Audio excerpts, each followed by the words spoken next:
क्या आपने कभी सोचा है कि स्वयं भगवान भी माखन चोरी करते थे?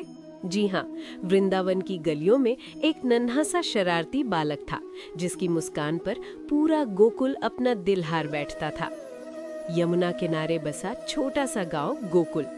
सुबह की पहली किरण जैसे ही धरती को छूती, पूरा वातावरण सुनहरी रोशनी से भर जाता।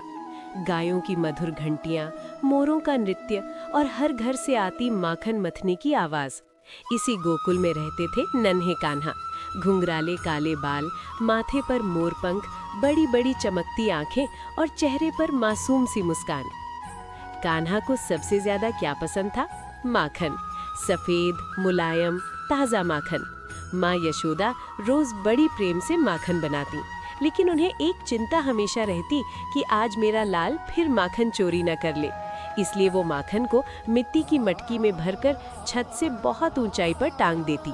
उन्हें लगता अब तो कान्हा नहीं पहुंच पाएंगे, लेकिन वो भूल जाती थी कि उनका बेटा साधारण नहीं है। एक दिन जैसे ही ताजा माखन की खुशबू हवा में फैली, कान्हा की आंखें चमक उठी। वो धीरे से अपने दोस्तों के पास गए और बोले, आज तो दावत होगी। सब बच्चे हंस पड़े। योजना बनी। एक दोस्त नीचे खड़ा हुआ, दूसरा उसके कंधे पर चढ़ा और सबसे ऊपर चढ़े हमारे नटखट कान्हा। धीरे धीरे हाथ बढ़ा, मटकी हिली और फिर धड़ाम, मटकी टूट गई। सफेद माखन चारों ओर बिखर गया। कान्हा जोर जोर से हंसने लगे। उनके गालों पर माखन लगा हुआ था।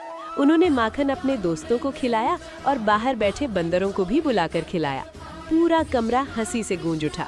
लेकिन तभी दरवाजे पर खड़ी थी माँ। टूटी हुई मटकी, फर्श पर बिखरा माखन और बीच में खड़े कान्हा। कान्हा, उनकी आवाज गूंजी। दोस्त भाग गए, लेकिन कान्हा पकड़े गए। माँ ने पूछा, फिर माखन चोरी? कान्हा ने भोली सूरत बनाकर कहा, मैया मैंने नहीं खाया, ये तो बंदर खा गए। माँ बोली, तो तेरे होठों पर ये माखन कैसे? कान्हा मुस्कुरा दिए। उनकी मासूम आंखें देखकर माँ का गुस्सा धीरे धीरे पिघलने लगा। यशोदा जी ने कान्हा को पकड़ लिया। पहले तो डांटा, लेकिन अगले ही पल उन्हें अपने सीने से लगा लिया। उनकी आंखों में प्यार ही प्यार था। तू चाहे जितनी शरारत कर ले, तो मेरा ही लाल है। कान्हा माँ की गोद में मुस्कुराते रहे। और इस तरह गोकुल की गलियों में हर दिन कान्हा की नई नई शरारतें चलती रहीं। सब शिकायत करते थे, लेकिन सच तो ये था, सबको कान्हा की माखन चोरी बहुत प्यारी लगती थी, क्योंकि वो चोरी नहीं, मासूम प्रेम की लीला थी।